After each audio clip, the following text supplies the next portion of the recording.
ในตอนเช้ามื้อนี้29ตุลา2025การนำคันสูงของสาธารณรัฐประชาธิปไตยประชาชนลาวได้ร่วมไว้อาลัยต่อการสิ้นพระชนม์ของสมเด็จพระนางเจ้าสิริกิติ์ที่สถานเอกอัครราชทูตแห่งราชอาณาจักรไทยการนำคันสูงของสาธารณรัฐประชาธิปไตยประชาชนลาวนำโดยทานสอนไซศรีพันดอนนายกรัฐมนตรีแห่งสาธารณรัฐประชาธิปไตยประชาชนลาวได้เข้าร่วมพิธีเซ็นปึ้มไว้อาลัยเพื่อแสดงความเศร้าสลดใจต่อการสิ้นพระชนม์ของสมเด็จพระนางเจ้าสิริกิติ์พระบรมราชินีนาถพระบรมราชชนนีพันปีหลวงที่สถานเอกอัครราชทูตแห่งราชอาณาจักรไทยในโอกาสดังกล่าวท่านนายกรัฐมนตรีสอนไซศรีพันดอนได้ร่วมวางพวงมาลาและเซ็นปึ้มไว้อาลัยเพื่อแสดงความไว้อาลัยอย่างสุดซึ้ง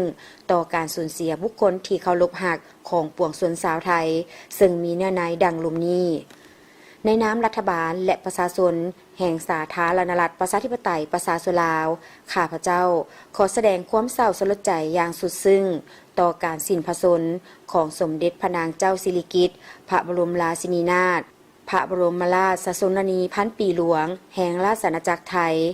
การจากไปของพระองค์บ่เพียงแต่เป็นการสูญเสียแม่ผู้ยิ่งใหญ่ที่เป็นมิ่งขวัญเป็นที่เคารพรักและเทิดทูนสักการะของปวงชนชาวไทยทั้งชาติเท่านั้นแต่ยังเป็นการสูญเสียญาติมิตรที่ใกล้ชิดผู้มีคุณงามความดีอันใหญ่หลวงของประชาชนลาวอีกด้วยในนามรัฐบาลและประชาชนแห่งสาธารณรัฐประชาธิปไตยประชาชนลาวข้าพเจ้าขอแสดงความเศร้าสลดใจอย่างสุดซึ้งและขอแบ่งเบาความทุกโศกมายังพระบรมวงศานุวงศ์ทุกพระองค์และปวงชนชาวไทยมาณโอกาสนี้ด้วยขอให้ดวงวิญญาณของสมเด็จพระนางเจ้าสิริกิติ์พระบรมราชินีนาถพระบรมราชชนนีพันปีหลวงจงไปสู่สุคติ